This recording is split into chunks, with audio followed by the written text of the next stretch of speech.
Pemirsa, Partai Perindo telah menyelesaikan Musyawarah Kerja Nasional tahun 2024 yang digelar di Jakarta Concert Hall, Jakarta Pusat. Mukernas menghasilkan sejumlah sikap politik, termasuk memutuskan Angela Tanusudibyo sebagai Ketua Umum DPP Partai Perindo.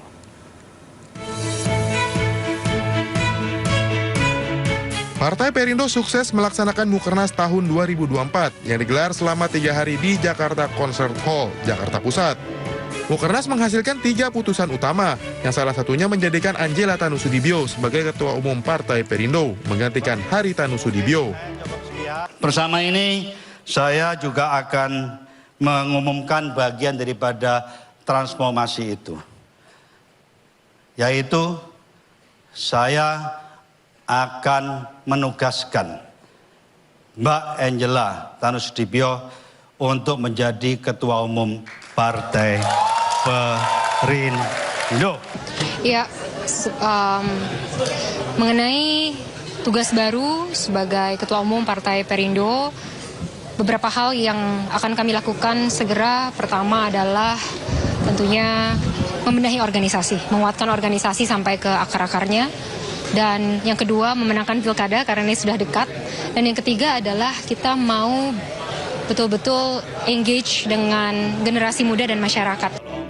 Mengusung tema transformasi bangkit untuk Indonesia sejahtera, Mukernas bertujuan untuk menguatkan partai hingga ke akar rumput dengan melibatkan kaum muda. Dari Jakarta, Esra Ambarita, Fakih Satrio, Damar Wicaksono, iNews melaporkan. Ya, pemirsa, selain menjadi Ketua Umum Parpol, Angela Tanusudibyo juga dipercaya Presiden Joko Widodo untuk mengemban sejumlah tugas negara. Sejak 2019 hingga saat ini, Angela diketahui menjabat Wakil Menteri Pariwisata dan Ekonomi Kreatif. Selain itu, Angela juga dipercaya Presiden Joko Widodo untuk menjabat sebagai Chef de Mission Asian Para Games 2023 serta Wakil Ketua Satgas PON Peparnas 2024. Selama 5 tahun berada di dalam kabinet, Angela pun terus konsisten untuk membantu Presiden Jokowi dalam menjalankan tugas-tugas kenegaraan.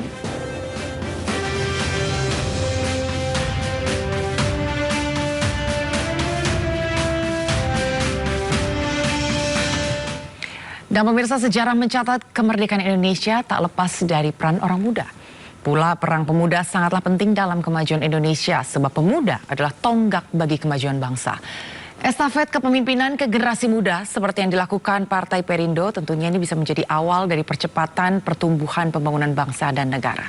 Untuk membahasnya, pemirsa sudah bergabung bersama kami malam ini melalui sambungan Zoom Ketua DPP Partai Perindo Bidang Politik dan Ideologi Manik Margana Mahendra serta pengamat politik Pangi Syarwi Caniago. Selamat malam Bapak Manik dan juga Mas Pangi. Selamat malam, Mbak. Baik. Selamat malam, Mas Pangi. Mas Pangi sudah bergabung bersama kami juga ya. Baik, pertama-tama ke Mas Manik dulu. Mas Manik, ini sebetulnya apa yang ingin disampaikan oleh Partai Perindo dengan pengangkatan Mbak Angela sebagai Ketua Umum Partai Perindo? Hal ini sebenarnya sudah disampaikan oleh Pak Haritanu ya, bahwa upaya utama dari Partai Perindo saat ini adalah transformasi. Dan kata transformasi ini juga bukan pepesan kosong, di mana kita melihat Mbak Angela Tanusudibyo yang saat ini menjadi ketum Partai Perindo yang baru memiliki berbagai macam prestasi dalam kepemimpinannya. Beliau juga mampu memimpin tim Des Pilkada Partai Perindo yang saat ini adalah yang berhasil memberikan rekomendasi terbanyak daripada sebelum-sebelumnya. Artinya kita melihat bahwa kepemimpinan muda adalah suatu hal yang menjadi sebuah keniscayaan. Mengapa? Karena kita juga melihat bahwa hari ini bukan hanya didominasi oleh orang-orang muda, tetapi juga penduduk di Indonesia membutuhkan kebaruan, membutuhkan model-model kebijakan yang kemudian juga menjawab kebutuhan utama dari orang-orang muda itu sendiri. Maka dari itu saya yakin ini adalah sebuah bentuk nyata dan konkret, bentuk dari transformasi itu sendiri, yaitu memberikan kepercayaan yang lebih besar kepada orang-orang muda untuk memimpin dan tentunya juga memiliki karya dan prestasi yang lebih baik lagi yang harapannya bisa membangun partai Perindo ini lebih baik, termasuk diantaranya seperti target yang Mbak Angela sampaikan bisa tembus ke parlemen tahun 2029 nanti, Mbak. Ya, kalau dari Mas Pagi sendiri, dengan rekam jejak Mbak Angela sejauh ini sudah ideal belum Mas Pagi? Posisi Ketua Umum ini diestafetkan dari Pak Hari ke putrinya sendiri.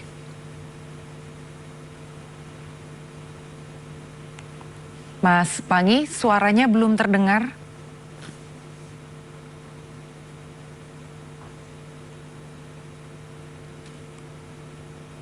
Masih belum terdengar, Mas Pangi.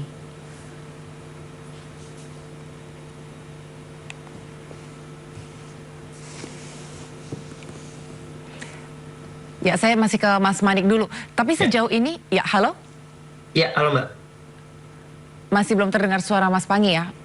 Ya, baik, belum. Mas, ya baik, Mas Manik. Baik, Mas Manik. Ya. Tapi sejauh ini komunikasi yang terjalin antara Mbak Angela dengan para pengurus dan juga para kader seperti apa, Mas Pangi? Mas Manik maksud kami.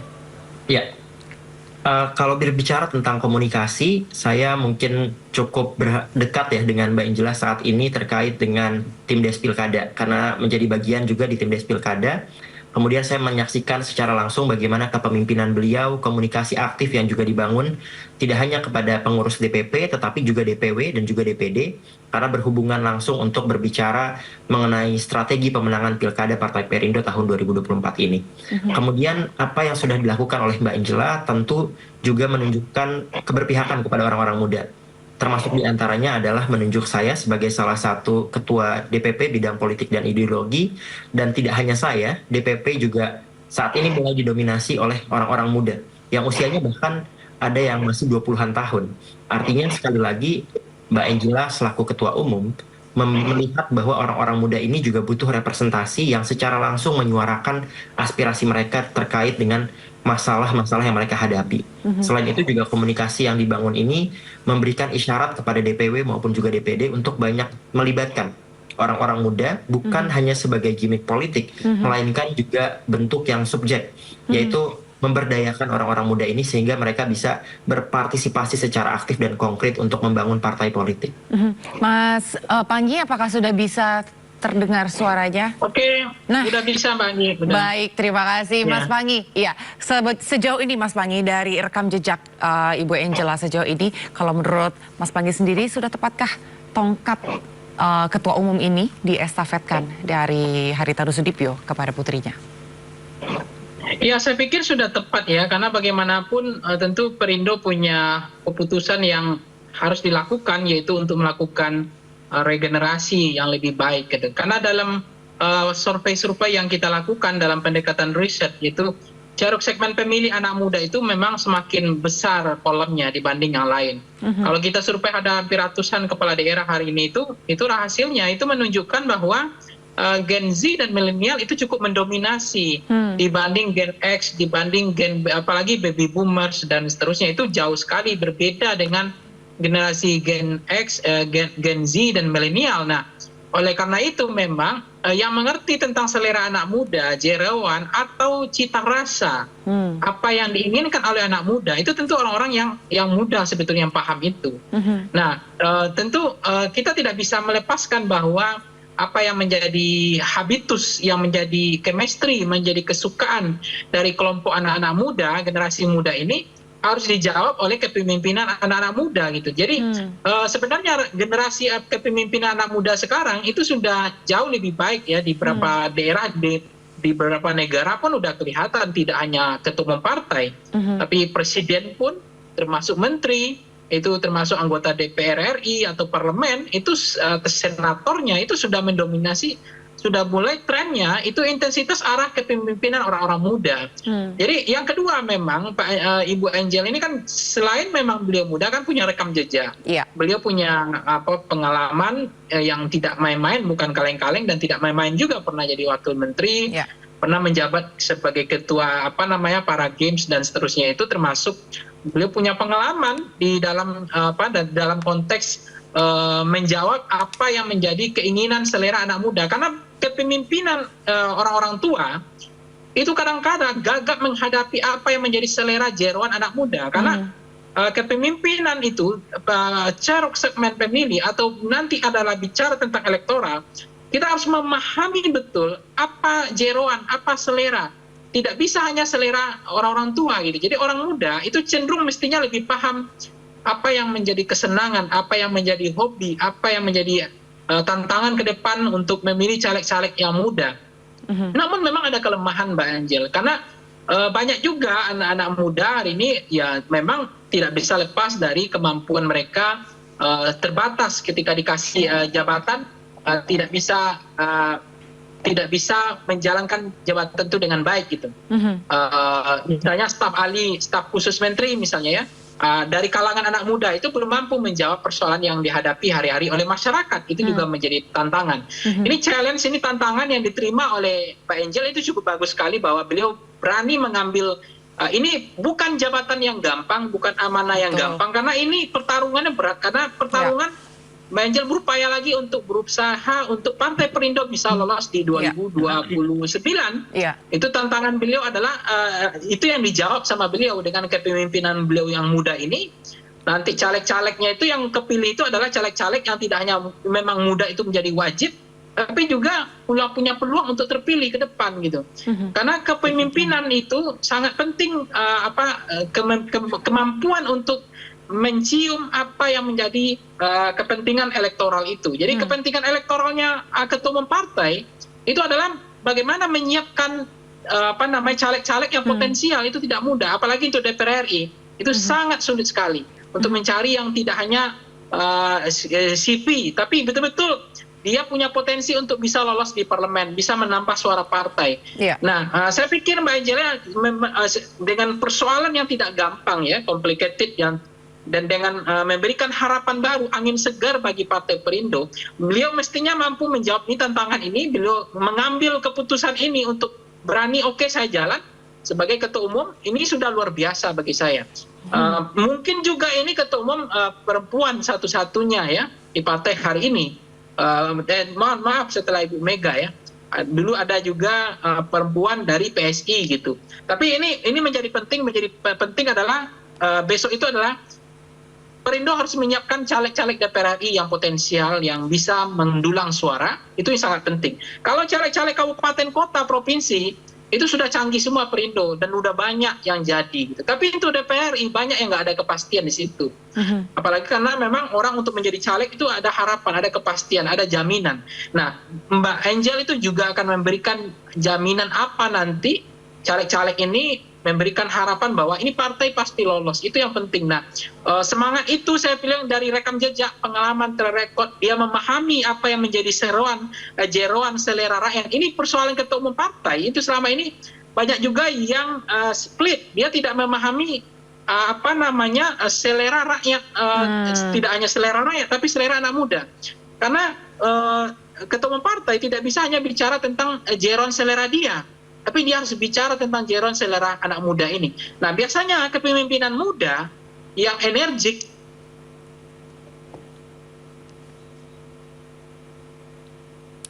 Bang Pangi, suaranya tiba-tiba hilang.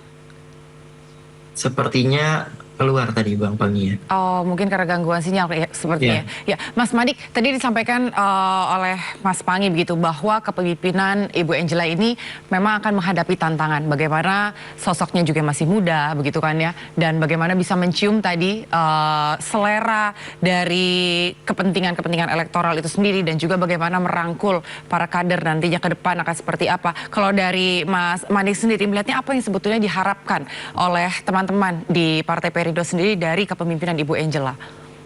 Ya, benar sekali bahwa tidak memungkiri banyak sekali tantangan yang akan dihadapi oleh pemimpin-pemimpin muda ya. Bagaimana, karena kita juga tidak berbicara hanya memimpin segelintir orang, atau katakanlah orang-orang muda itu saja, tetapi juga bagaimana kita bisa melibatkan engagement yang jauh lebih meaningful, engagement yang jauh lebih melayani kepada masyarakat-masyarakat yang juga sudah tua begitu katakanlah. Nah, dengan konsep seperti ini artinya butuh kemampuan komunikasi yang baik untuk bisa menemukan titik solusi di antara kebutuhan dan kepentingan masyarakat lintas usia, tidak hanya terkait dengan orang-orang muda saja. Dan apa yang kemudian dibutuhkan hari ini, sekali lagi, menurut kami adalah bagaimana Mbak Angela mampu memberikan teladan kepemimpinan yang baik kepada orang-orang muda, sehingga kita kemudian tidak juga diremehkan hanya karena usia begitu. Jadi kami melihat track record yang sudah dijalankan oleh Mbak Angela saat ini, termasuk diantaranya juga adalah menjadi ketua tim Des Pilkada Partai Perindo dan berhasil setidaknya memberikan lebih dari 180 rekomendasi untuk calon kepala daerah yang ada di Indonesia saat ini. Artinya ini menunjukkan kapasitas beliau untuk kemudian juga membaca peta politik dan bagaimana mendorong kader-kader terbaik, pemimpin-pemimpin terbaik yang harapannya bisa memimpin daerah lebih baik lagi. Saya sangat tertarik dengan bagaimana tadi komunikasi itu dibangun, melibatkan anak-anak muda secara aktif. Dan Bang Panggi sendiri melihatnya bahwa tadi kan sempat disampaikan bahwa ini menjadi tantangan tersendiri untuk Ibu Angela sendiri begitu. Kemudian bagaimana komunikasi ini juga tetap bisa dibangun dua arah selain melibatkan anak-anak muda, generasi-generasi muda dengan berbagai macam ideas dan juga program kerja yang saya percaya ini tentunya sudah dikupas tuntas begitu kan. Namun tidak melupakan juga para pendahulunya sehingga setiap kinerja atau visi misi itu, visi misi partai betul-betul bisa berjalan dengan maksimal. Halo, ke siapa Mbak Anggi? Mas Panggi? Ya, begini, kalau kita mencermati apa yang strong leadership kepemimpinan Mbak Angel ini, saya memberikan ada intensitas harapan untuk memberikan angin segar dan sebetulnya optimisme itu yang sangat penting dibangun di partai politik. Karena memang semangat ini regenerasi atau kemudian kepemimpinan muda, regenerasi di partai politik itu mesti memang harus dilakukan. Dan ini penting sekali apa yang dilakukan oleh Mbak Angela ini adalah membawa Partai Perindo bahwa ini ada harapan baru, kemampuan partai mengatasi masalah yang sangat complicated selama ini, yang tidak mudah memang dihadapi, terutama mencari caleg DPR RI. Nah itu memang menurut saya kalau Mbak Angela ini sudah mampu besok itu memetakan, memappingkan, melihat caleg-caleg yang tidak hanya sekedar mencari jabatan, tidak hanya caleg-caleg yang hanya untuk menambah kurikulum vitae, tapi betul-betul caleg yang punya rekam jejak juga, anak muda juga, punya kompetensi, punya kapasitas, dan mereka punya segmen pemilih yang sudah kuat.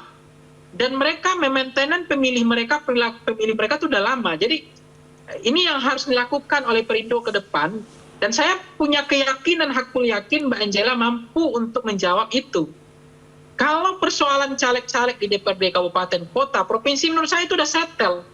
Tapi untuk DPR RI mencari 30 orang yang potensial untuk mengantarkan partai ini ke parlemen, itu yang mesti dicari. Kenapa orang untuk mendaftar jadi caleg DPR RI itu ingin ada kepastian. Tidak mau suaranya besar tapi partai nggak lolos. Nah saya pikir regenerasi partai kepemimpinan muda, challenge tantangan yang diterima oleh Mbak Angela adalah satu kemampuan beliau meyakinkan bahwa 2029 Partai Perindo akan menjadi partai anak muda yang akan melanggeng ke Senayan dengan caleg-caleg potensial, terutama wabil khusus yaitu caleg DPR RI-nya yang perlu di-maintain dari sekarang. Siapa orangnya? Harus dipetakan. Dapil mana? Berapa kemampuan dia untuk mendulang suara? Apa kemampuan kelebihan mereka? Jangan kemudian nanti kesulitan, ya partai-partai baru, partai-partai yang nggak lolos di parlemen, itu kesulitan di dalam mencari caleg-caleg DPR RI. Nah rata-rata caleg yang masuk adalah caleg-caleg yang hanya memenuhkan kurikulum vitae saja, tidak caleg yang potensial untuk menang.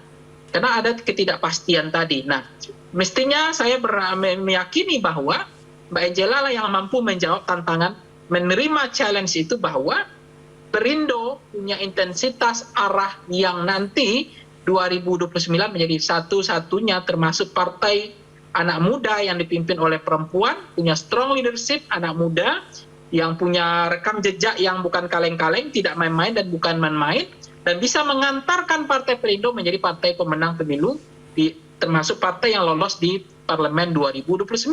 Itu adalah sebuah harapan yang mungkin dititipkan oleh Pak Haritanu gitu kepada Mbak Angela. Iya, memang selain Ibu Angela Tanu-Sudibyo, kita juga tahu ada beberapa nama lagi begitu yang juga menjabat sebagai ketua umum partai politik. Kita sebut saja ada Agus Harimurti Yudhoyono, dari Demokrat dan juga kemudian ada Kaisang dari PSI. Nah, dengan fenomena anak-anak muda yang saat ini juga menduduki posisi yang tertinggi begitu ya di sebuah partai politik. Kalau menurut Bang Panggi sendiri, bagaimana melihat leadership anak-anak muda ini? Ya, selama ini kan anak muda itu kan tidak hanya mendapatkan akses atau jalur privilege VIP ya untuk mendapatkan posisi itu, tapi kan sebetulnya mereka sudah punya rekam jejak sebelumnya. AHY kan punya pengalaman, Mbak Angela juga punya pengalaman. Saya nggak tahu ya, termasuk Kaisang punya pengalaman, tapi menurut saya tidak terlalu kelihatan. Tetapi melihat anak-anak muda seperti Kaisang, memimpin PSI, seperti ada Mbak Angela di Perindo, kemudian ada Mas AHY di Partai Demokrat, itu sudah memberikan, kita mengatakan bahwa di Indonesia sudah terjadi regenerasi. Tetapi poin penting tidak hanya regenerasi, meritokrasi di partai politik juga mesti dibangun. Karena begini, ada orang di partai politik yang sudah berdarah-darah berjuang, tetapi tidak mendapatkan jalur khusus gitu, sehingga memang jabatannya deadlock di situ saja. Sementara ada orang yang tiba-tiba itu dapat jalur VIP, masuk tiba-tiba mendapatkan posisi strategis. Nah, itu juga akan merusak partai politik itu sendiri. Nah, kalau misalnya dari bawah ini memang betul-betul dibangun partai dengan tradisi meritokrasi, artinya orang yang berjuang berdarah-darah di partai, kemudian dia mendapatkan tempat yang layak, yang pantas, yang itu worth it bagi mereka. Artinya penghargaan partai kepada kader-kader terbaik itu juga harus perlu diperhatikan. Jangan sampai kemudian tiba-tiba ada orang baru karena dia ada hubungan tradisinya meritokrasi nggak jalan, tiba-tiba orang itu sama dengan saya punya perusahaan misalnya. Ini karyawan saya sudah luar biasa loyal pada saya, sudah berjuang dari bawah meniti karir. Tiba-tiba ada keluarga saya, itu juga harus menjadi perhatian bahwa masuk ke dalam perusahaan, tiba-tiba dia mendapat posisi penting. Tentu yang lain merasa mereka nggak dihargai, bahwa mesti mereka mendapatkan posisi juga. Nah, itu juga harus dibuktikan oleh Mbak Angela bahwa ini bukan jabatan privilege, ini bukan titipan, tapi karena kemampuan beliau yang diyakini punya kompetensi, punya kapasitas oleh Pak Haritanu, bahwa Mbak Angela bukan main-main, bukan kaleng-kaleng, dan tidak main-main. Beliau punya kompetensi, punya kapasitas, dan ini layak dan pantas bahwa beliau untuk menjadi ketua umum atau menakodai Partai Perindo. Diyakini memiliki kemampuan, kompetensi, dan juga pemikiran yang kritis. Ini memang betul-betul sebetulnya menjadi jalan baru begitu ya bagi anak-anak muda yang sebetulnya selama ini mungkin dianggap terlalu antipati dengan dunia politik. Mas Manik sendiri kan sebetulnya salah satu perwakilan dari anak-anak muda itu sendiri begitu kan. Kemudian sekarang ini kita lihat fenomena anak-anak muda yang usianya betul-betul masih sangat belia di dunia politik, namun sudah menduduki posisi sebagai ketua umum partai. Menurut Mas Manik sendiri tanggapannya seperti apa, Mas? Hal yang paling penting kita soroti adalah melihat bagaimana kepemimpinan itu tidak hanya direpresentasikan oleh usia, tetapi seberapa panjang perjalanan yang sudah mereka lewati untuk kemudian bisa mendapatkan posisi atau jabatan tersebut. Itu yang tadi menurut kami perlu sama-sama kita perlihatkan lebih baik gitu ya, karena apa yang terjadi di Perindo saat ini juga sebenarnya menggambarkan bentuk transformasi yang sangat baik. Kita melihat kepemimpinan Mbak Angela selama kurang lebih 5 tahun pada saat menjadi wakil menteri. Beliau juga menghadapi masa krisis kesehatan yang kemudian berimplikasi pada krisis pariwisata paling parah di dunia pada saat itu, yaitu COVID-19, betul kan? Namun kemudian berhasil membawa pariwisata Indonesia menjadi bangkit, dan akhirnya hingga hari ini beliau juga kemudian mendapatkan berbagai macam kepercayaan, termasuk diantaranya tadi Asian Para Games, kemudian beberapa hal-hal penting lainnya begitu ya yang ada di Indonesia. Beliau mendapatkan banyak sekali amanah begitu ya, dan usianya pun pada saat menjadi wakil menteri itu terbilang masih sangat-sangat muda gitu ya, kalau tidak salah sekitar 32 tahun begitu ya. Jadi saya melihat bahwa tingkat kemudaan ini sekali lagi tidak hanya terkait dengan usia, tapi seberapa panjang perjalanan yang ia lewati untuk kemudian berhasil ada di dalam jabatan tersebut. Dan ini yang sudah dibuktikan oleh Mbak Angela, bahwa orang-orang muda berapapun usianya, ketika mereka memang benar-benar memiliki passion, mereka benar-benar memiliki kecintaan terhadap pekerjaannya, saya rasa itu akan mencerminkan bagaimana kemudaan itu sendiri berjalan gitu ya. Mulai dari ide-idenya yang kemudian tentunya inovatif, solutif, dan ya harapannya menjawab kebutuhan dari masyarakat itu sendiri, khususnya adalah merepresentasikan kepentingan orang-orang muda. Jadi bukan tentang usia, tapi seberapa panjang perjalanan yang ia lewati dan seberapa baik kapasitas itu kemudian bisa diwujudkan dan dibuktikan. Dan saya rasa pilkada ini adalah momentum paling penting bagi Mbak Angela sendiri dan saya sebagai tim beliau gitu ya di DPP Partai Perindo untuk menunjukkan bahwa kepemimpinan orang muda itu bukan hanya soal usia, tapi juga keberhasilan yang bisa kami buktikan kepada masyarakat, kepada partai, dan kepada orang secara luas gitu ya. Iya, memang pemikiran-pemikiran anak-anak muda memang tidak bisa dianggap sebagai sesuatu hal yang biasa-biasa saja. Seperti tadi disampaikan oleh Bang Pangi bahwa kompetensi dan juga kemampuan dan juga pemikiran kritis yang mampu untuk mengkritisi segala bentuk kinerja parlemen itu cenderung memang saat ini dilakukan oleh anak-anak muda. Dan sebelum ke Mas Pangi, saya masih ke Mas Manik. Dari internal Perindo sendiri, dari teman-teman, sebetulnya apa yang diharapkan? Target ke depan yang ingin dicapai?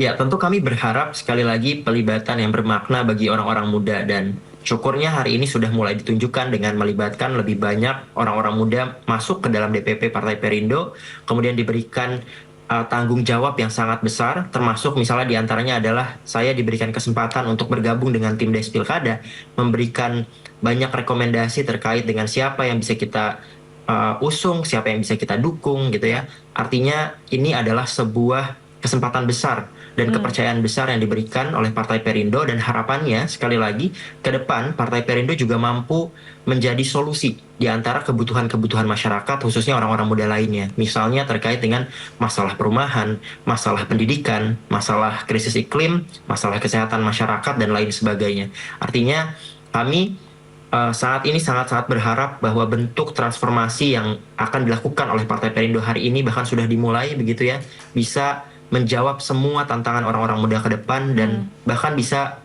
menghasilkan kemenangan bagi Partai Perindo di tahun 2029. Kami bisa duduk di parlemen dan berbicara secara aktif membela kepentingan orang-orang muda.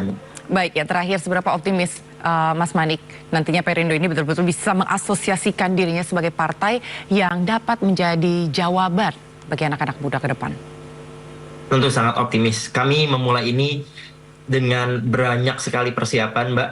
Dan saya sangat senang sekali dilibatkan dalam setiap persiapan-persiapan yang sudah dilakukan, termasuk diantaranya adalah melakukan riset, kemudian melakukan pendekatan-pendekatan ke komunitas-komunitas orang-orang muda. Artinya sekali lagi, ya harapannya kita bisa menjawab tantangan-tantangan tersebut, dan saya sangat optimis di bawah kepemimpinan Mbak Angela selaku ketum dari Partai Perindo, kita bisa menjawab hal-hal yang diinginkan untuk masyarakat. Baik, terima kasih untuk waktunya. Sayang sekali waktu kita sangat terbatas, Mas Manik dan juga Bang Pangi. Nanti kita akan lanjutkan lagi di lain kesempatan. Selamat malam Mas Manik Margana Mahendra selaku Ketua DPP Partai Perindo bidang politik dan ideologi, dan juga Bang Pangi selaku pengamat politik. Selamat malam.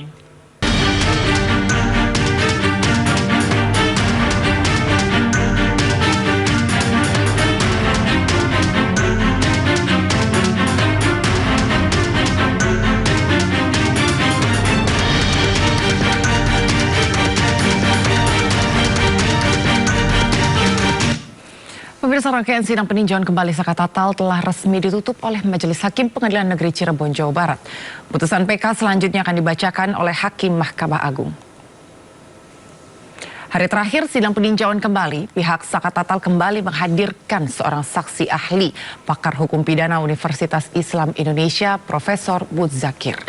Kesaksian Prof. Muzakir dilanjutkan dengan penandatanganan berita acara yang menutup seluruh rangkaian persidangan PK Saka Tatal di PN Cirebon. Selanjutnya, kewenangan putusan perkara PK Saka Tatal berada di ranah Mahkamah Agung. Surat pernyataan atau diperiksa dalam sidang pemeriksaan. Terima kasih atas kesempatan yang diberikan pada kami. Terima kasih atas semua kerja-kerja baik di sini, Bu. Semoga kita mendapatkan kebenaran sesuai material yang disampaikan tadi. Dan saya atau tim, kalau ada perbuatan atau kata yang menyakiti, kami mohon maaf, karena memang dinamika sidang begitu adanya. Ya. hari ini udah selesai dan kita udah tanda tangan berita acara, bukti maupun persidangan hari ini. Saya berdoa semoga ada kemudahan, ada keadilan dalam waktu yang singkat ini. Semoga semangat terus kawan-kawan. Masih ada lagi 5 yang harus mengajukan PK dan terima kasih buat PN Cirebon, buat jaksa-jaksa di sini juga, hakim-hakim di sini. Bukan ayam goreng atau ayam bakar yang paling enak, tapi ayam story. Kota Cirebon, kota udang, sampai jumpa lagi di masa yang akan datang. Terima kasih wartawan. Ya, pemirsa, ahli hukum pidana Profesor Muzakir mengatakan keterangan saksi yang berada di bawah tekanan tidak bisa dijadikan dasar untuk memutus sebuah kasus. Dalam kasus ini keterangan yang tidak berdasar fakta maka tidak bisa digunakan dalam persidangan. Prinsipnya seorang saksi telah memberi keterangan yang biasanya adalah disumpah terkait dengan keterangan kesaksiannya, itu adalah menjadi bagian daripada atau dipertimbangkan dalam putusan pengadilan.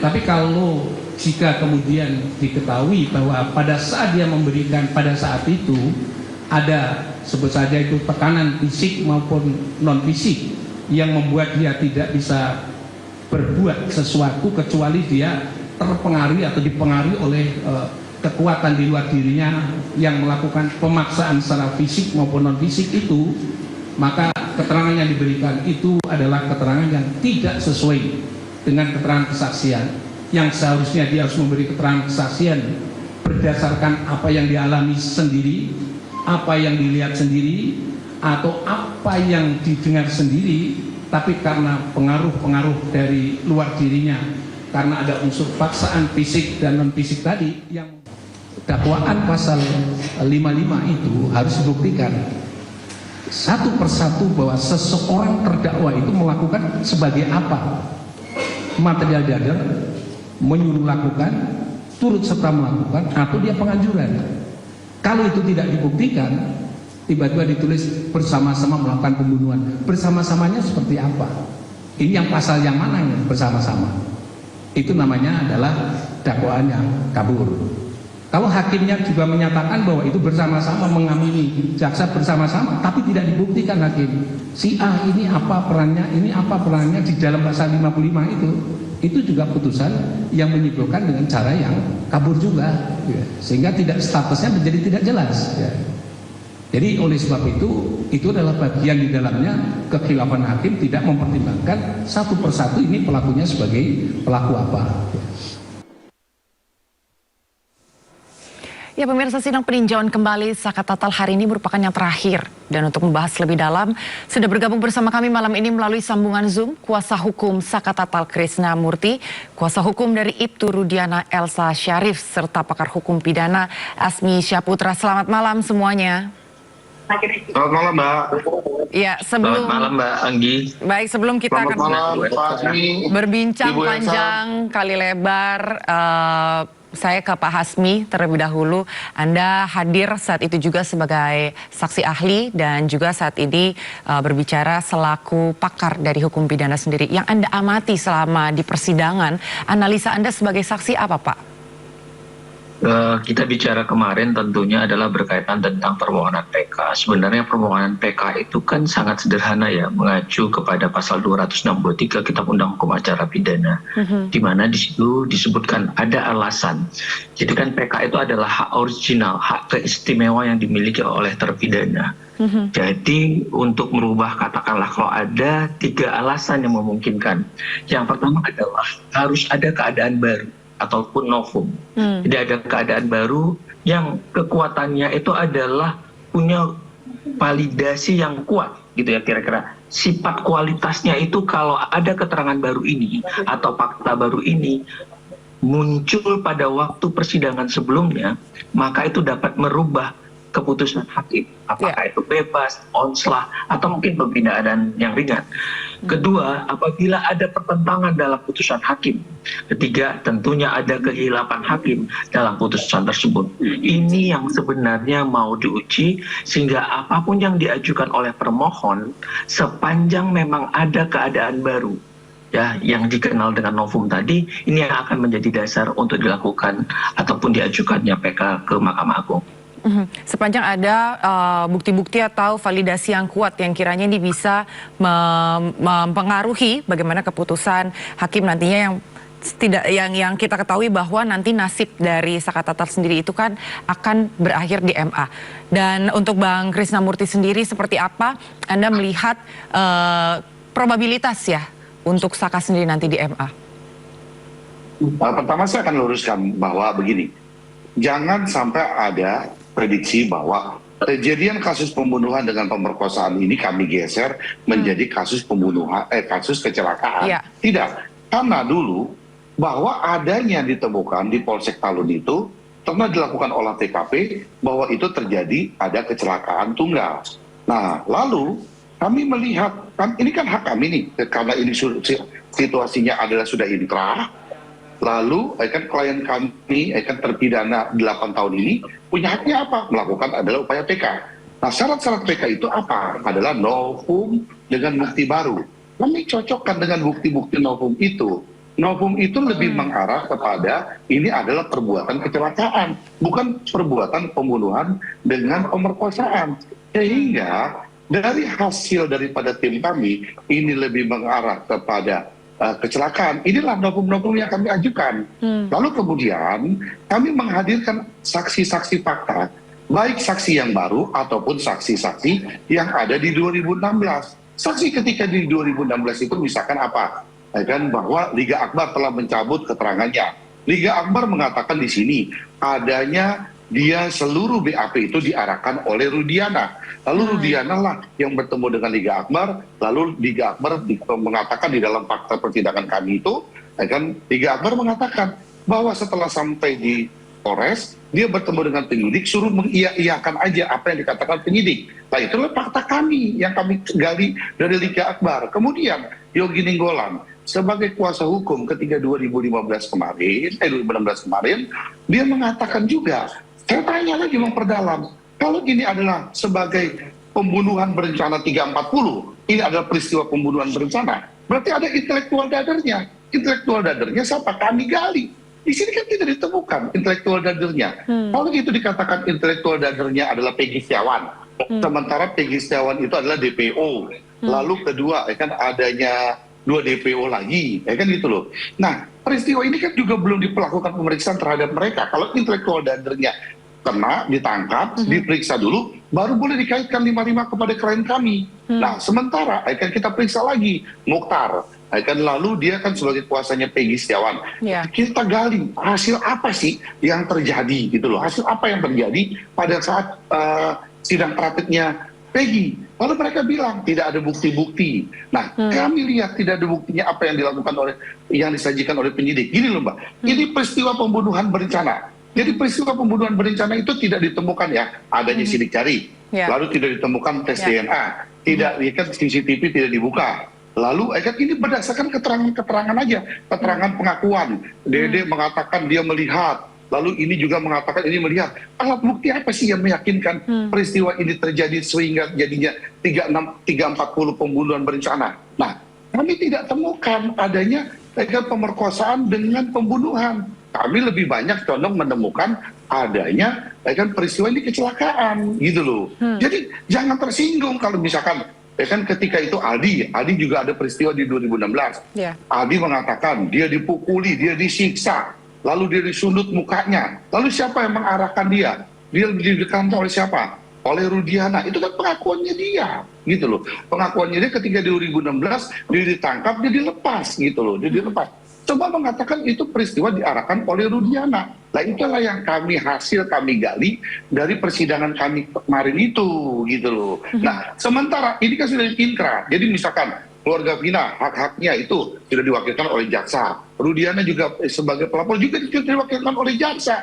Jadi bukan kami geser permasalahan ini dari kasus peristiwa pembunuhan ini, pemerkosaan ini menjadi peristiwa kecelakaan. Tidak, itu Mbak. Itulah hasil daripada fakta, baik pun fakta saksi fakta dan novum yang kami sajikan. Nanti biarkan aja itu peristiwa akan dicatatkan, lalu diberkaskan, lalu dikirim Nah kalau ada kehilapan hakim, nanti dianulir di Mahkamah Agung. Itu aja yang kita lihat bahwa hak kami mengajukan PK sudah kami ajukan gitu loh. Ya, memang sebelumnya juga kami sempat mendengarkan keterangan dari saksi Susno Duaji yang memang sempat menjelaskan bahwa Polresta Cirebon sendiri memang telah menetapkan kasus Vina yang terjadi tahun 2016 itu adalah sebagai kecelakaan tunggal. Dan tadi juga sudah disampaikan oleh Bang Krisna Mukti, ada novum-novum dan juga bukti-bukti baru yang disampaikan bahwa peristiwa pembunuhan dan juga pembunuhan berencana itu tidak terbukti. Nah, tanggapan dari Mbak Elsa sendiri bahwa sebenarnya ini bukan digeser ke kecelakaan, tapi sebetulnya memang tidak ada bukti-bukti yang menunjukkan bahwa ini adalah pembunuhan berencana. Silakan Mbak Elsa. Suaranya belum terdengar Mbak Elsa, mungkin bisa di-unmute.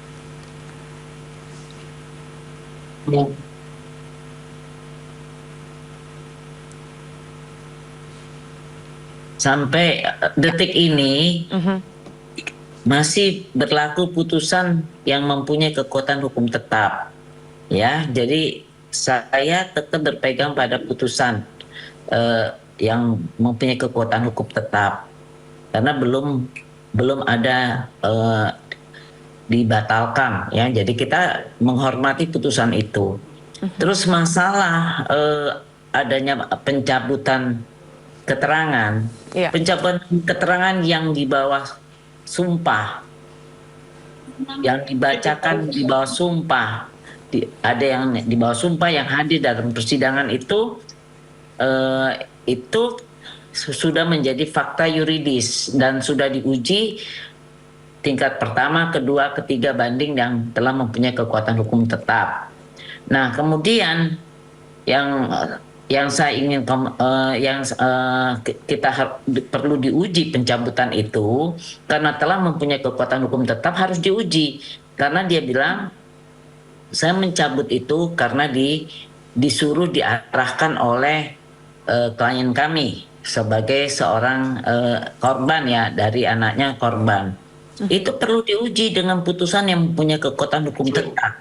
Jika terbukti memang klien saya itu memang baru bisa dijadiin barang bukti. Tidak bisa ngomong seenaknya sebegitu. Karena ini sudah di bawah sumpah. Dan juga perlu saya sampaikan, saya kan juga memegang sebagai kuasa hukum dari AEP. Di sini saya sudah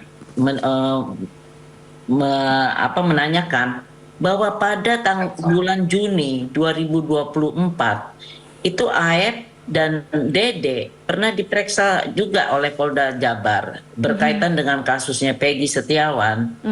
Itu di BAP itu masih mengatakan seperti itu. Dia berubahnya setelah bertemu dengan Dedi Mulyadi. Itu keterangan dari AEP. Ya. Dan dia di BAP waktu itu di Karawang. Dia masih tetap pada itu.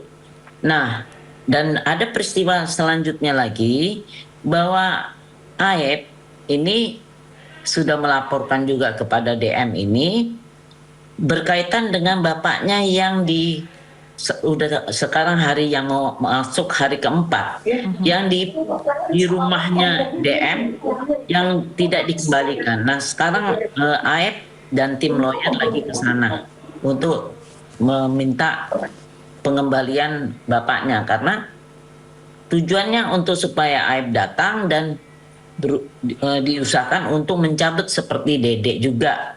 Nah, seperti itu, ya. Jadi karena itulah perlunya pencabutan itu harus mempunyai kekuatan hukum tetap pembuktiannya, bukan secara lisan. Ini kan masalah hukum. Tapi begini, jadi Mbak Elsa. Buktikan. Ya, terus kemudian masalah kecelakaan, terus maupun masalah pembunuhan. Ini kan ada waktu kecelakaan itu sudah dinyatakan kecelakaan dan itu petugas yang menyatakan kecelakaan sudah diperiksa dan diberikan sanksi.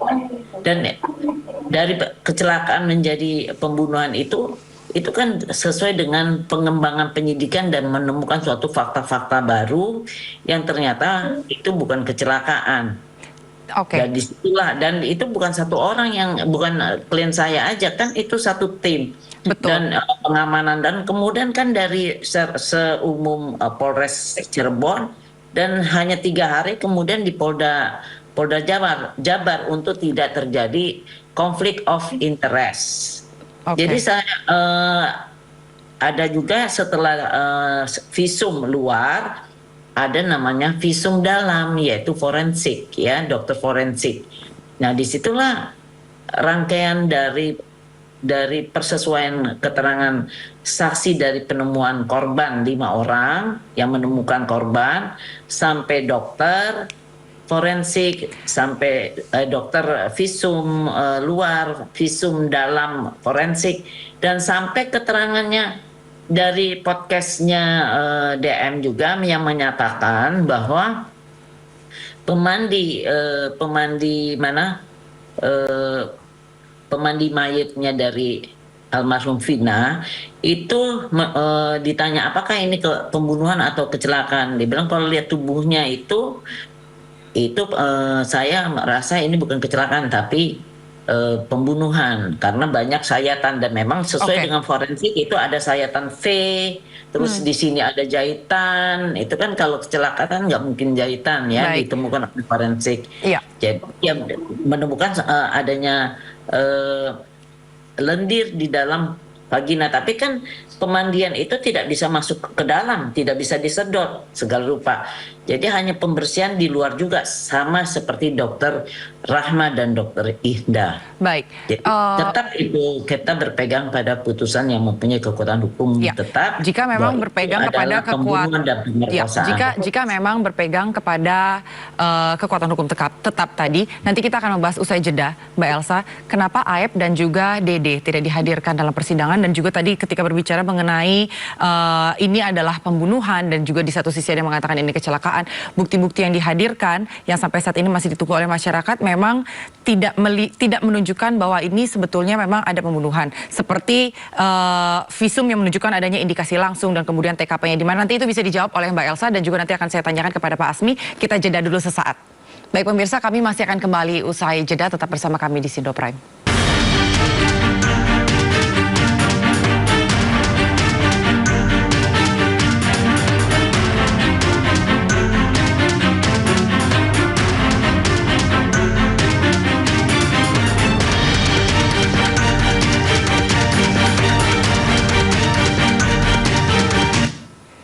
Baik pemirsa, masih bersama kami di Sindo Prime dan masih bersama dengan saya saat ini kuasa hukum dari Saka Tatal, Mbak Krisnamurti, kuasa hukum Ibtu Rudiana, Mbak Elsa Syarif, dan juga pakar hukum pidana Pak Asmi Syaputra.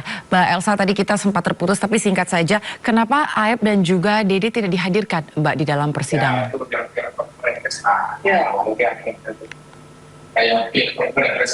Halo Mbak Elsa. Halo Mbak Elsa. Ya, saya ulangi kembali pertanyaan saya tadi yang sempat terputus, Mbak Elsa. Kenapa Aep dan juga Dede tidak dihadirkan, Mbak Elsa, di persidangan? Suaranya nggak kedengeran. Sekarang sudah jelas, Mbak? Bukan, itu ada suara. Oke, sudah di-mute. Ya, sudah di-mute oleh yang lainnya. Mbak Elsa, kenapa Aep dan juga Dede tidak dihadirkan ke persidangan, Mbak Elsa? Ya. Silakan. Ya, Mbak Elsa, sudah jelas suara saya? Ya, dah. Baik. Mbak Elsa, kenapa Aep dan Dede tidak dihadirkan di persidangan, Mbak? Saya sudah tanyakan itu, adalah permintaan mereka berdua karena mereka takut. Tadinya mereka menjelaskan itu karena ditanya, apakah melihat ada kecelakaan di sini? Motornya ini, begitu dia lihat, oh enggak, saya enggak ada kecelakaan di sini. Tapi yang ada waktu itu motor ini kan dikejar-kejar gitu, dia ceritain. Terus siapa yang kejar? Apakah kenal? Oh ya, teman yang pernah duduk dulu, saya tahu orangnya nih. Nah, akhirnya nanti kalau mereka datang hubungi saya, itu jam 2, jam 4, 2 jam kemudian tuh anak-anaknya dari situ akhirnya diamankan. Tapi bukan Pak Rudiana sendiri, tapi satu tim 8 orang itu langsung diamankan dan diserahkan kepada Kasat Reskrim. Cuma 15 menit aja, itu hasil pemeriksaan dari Propam, eksistensi dari Irwasum, Propam, Kompolnas, yaitu diperiksa, dan juga termasuk pihak yang menyatakan kecelakaan pun sudah beri sanksi. Dan kemudian juga yang bagian tahanan yang tidak mengamankan orang-orang itu kena pukulan, itu juga sudah diberi sanksi oleh tim eksistensi dari Mabes Polri. Nah kemudian saya juga tanyakan pada Aep, kenapa kamu, apakah benar ada instruksi untuk ini?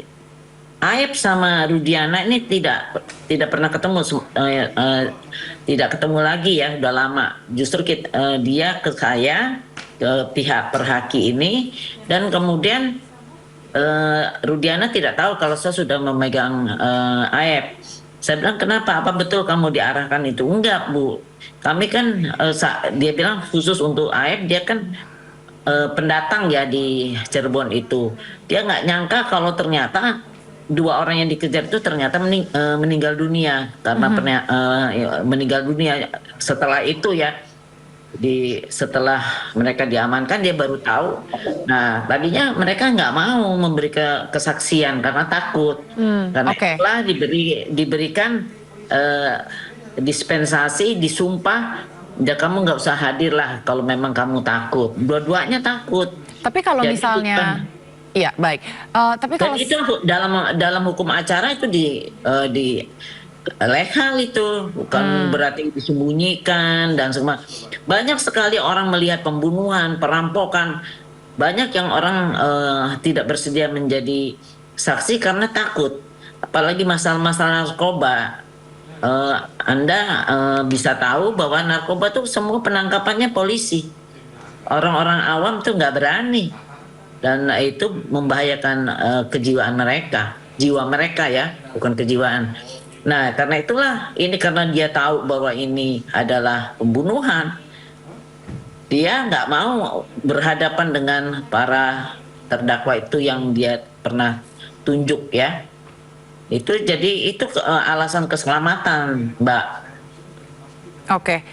Tapi saya izinkan saya bertanya ini kepada Pak Asmi, bahwa yang pertama, sebetulnya kasus ini kan sudah lama tertutup, kemudian dibuka kembali, yang dimana saat ini publik betul-betul menanti seterang-terangnya kasus ini untuk diatasi begitu.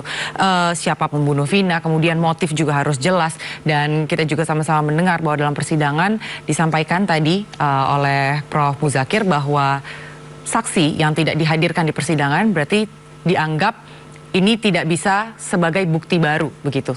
Kalau Anda melihatnya seperti apa, Pak Asmi? Oh iya, tentu ya, kalau memang ada hambatan sewaktu dalam hukum acara, kalau sudah dipanggil secara patut ya, kalau misalnya saksi-saksi yang sudah di BAP, sudah disumpah, nanti akan administrasi penyidikannya. Apakah sudah dipanggil secara patut? Kalau memang sudah dipanggil secara patut, terus orang itu memang tidak ada di tempat yang dipanggil oleh kepolisian gitu loh. Tapi ini kan unik ya. Uniknya adalah kalau dia dalam keadaan normal tidak apa-apa. Tapi kan masalahnya ini adalah, saya ingin tanggap yang tadi berkaitan tentang keterangan Dede Reswanto ya, Dede dan Aep ya, kira-kira begitu. Dede itu kan jelas, Dede maupun Aep seperti yang tadi disampaikan Bu Elsa memang tidak pernah melihat ada pembunuhan, pemerkosaan, memang dia adalah nongkrong. Tapi fakta yang sekarang kan setelah tadi di bulan Juni ya sempat diperiksa kata Bu Elsa di kantor kepolisian, dan terakhir dia mencabut kan gitu kan, bahwa keterangan saya yang benar adalah ini. Artinya kan ada keadaan baru yang dia terangkan, bahwa saya tidak tahu sama sekali kejadian itu tidak ada. Bagaimana 2 orang Dede dan Aep pada waktu itu di 2016 menerangkan satu peristiwa ya kan, dengan gamblangnya, jenis motornya dan segala macam yang kira-kira sama yang dia lihat gitu loh. Sekarang si salah satu dari orang tersebut mencabut. Ini kan yang menjadi satu keadaan baru tentunya. Ya, sewaktu orang ini memberikan satu keadaan baru, entah itu dalam pernyataannya, kesaksiannya, apakah dalam persidangan atau berbentuk dalam surat yang mungkin akhirnya dibentuk dalam sebuah akta, inilah yang menjadi satu pertimbangan gitu loh. Bahwa konstruksi penyidikan sejak awal ini ada yang tidak klik antara fakta, keadaannya dengan alat buktinya gitu loh. Kalau sesuai faktanya, keadaannya dengan alat buktinya, tentu secara hukum dimintai. Ini adalah ada perbuatannya, ada kesalahannya, tentu dimintai pertanggungjawaban pidananya.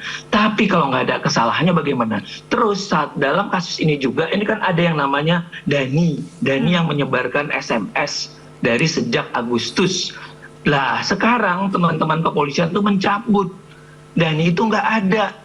Terus bagaimana nih yang Dani katanya melakukan ini, Dani menusuk, Dani bawa motor ini segala macam. Bagaimana mungkin subjeknya ini, sedangkan ini adalah rangkaian Dani, terus ada nama Dani, Andi, Peggy, ini kan utama. Ini lagi-lagi ya, mudah-mudahan sih tidak salah. Ada praktek-praktek yang terkadang curang, kita lihat bahwa kadang bisa dibuat DPO itu untuk menghilangkan atau memang tidak mau dimunculkan gitu loh. Jadilah bumper terhadap orang-orang yang sebenarnya ini adalah tumbal dari sebuah peristiwa atau orang lain gitu loh.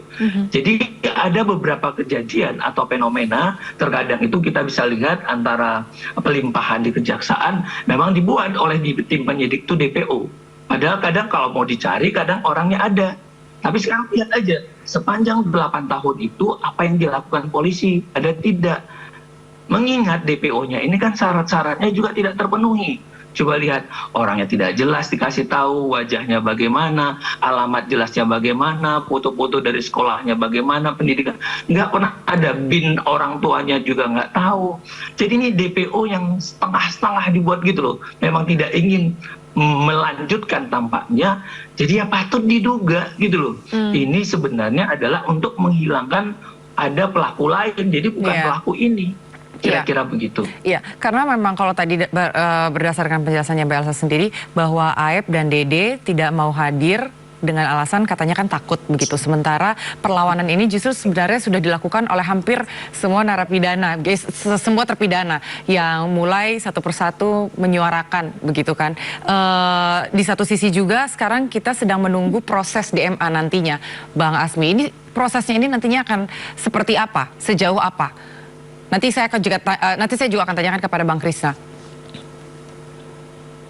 Ya, artinya kan pengadilan tingkat pertama kemarin karena memang diadili di sana, maka diajukanlah permohonan itu oleh katakanlah siapa yang memegang hak istimewa dalam hal ini terpidana melalui kuasa hukumnya. Jika majelis hakim merasa sudah melakukan pemeriksaan dan dianggap persyaratan permohonan tadi lengkap, maka oleh pengadilan pengusul dalam hal ini pengadilan negeri Cirebon akan mengirimkan ke Mahkamah Agung. Hakim Mahkamah Agung lah yang nanti akan kembali menyisir, menelusuri terhadap fakta-fakta atau nopum-nopum di mana terjadi perbedaan-perbedaannya, nopumnya bagaimana. Sepanjang ini muncul tentu kita akan mempertimbangkan. Tapi kalau ini nanti tidak ada, ya pasti juga kira-kira akan bisa saja disampaikan oleh hakim. Hakim Mahkamah Agung lah yang nanti akan mempertimbangkan keadaan-keadaan yang diajukan oleh pemohon, bukti-bukti baru yang diajukan pemohon itu rasional atau tidak. Tapi dengan pencabutan DPO itu, dengan adanya DPO fiktif nama Andi dan Dani tadi, ini yang menurut saya menjadi pintu. Andai saja kemarin teman-teman kepolisian tidak mencabut DPO itu, menyatakan Andi dan Dani itu tidak, ini mungkin akan ada pertimbangan baru. Tapi gara-gara ini dicabut, maka konstruksi dari awalnya karena proses penyidikannya itu dari BAP-nya kacau akan membawa surat dakwaannya kacau, gitu loh. Sehingga hakim juga kan nggak ada pilihan, karena seolah-olah bumbu yang digodok dari awal di penyidikan itu nama-nama itu ada, terus di dakwaan juga ada, di putusan ada. Loh kok sekarang kok dicabut oleh teman-teman kepolisian tentang dua orang tersebut, padahal peran mereka, kualifikasi mereka itu sangat utama untuk menarik para terpidana lainnya. Yang tadi disebut bagaimana mungkin pelaku pembantu bisa dihukum tanpa pelaku utamanya? Ini kan unik. Gitu Mbak Peggy. Iya, baik. Yang terakhir saya langsung ke Bang Krisna. Tadi sudah sedemikian hingga dijabarkan oleh Pak Asmi juga, dan kemudian semua novum dan juga bukti-bukti baru sudah dihadirkan di persidangan. Kita saat ini masih menunggu bagaimana nanti hasil dari majelis hakim, dan dalam hal ini adalah Hakim Agung nantinya. Meskipun novum dan juga bukti-bukti itu ditolak oleh jaksa semuanya, tapi seberapa optimis teman-teman dari kuasa hukum Saka dapat memenangkan sidang peninjauan kembali nanti? Kemarin kami tanyakan kepada Pak Susno Duwaji, karena beliau juga hadir sebagai saksi ahli daripada kami. Satu adalah beliau pengalaman 35 tahun bertugas sebagai polisi, lalu beliau juga adalah mantan Kabar Reskrim.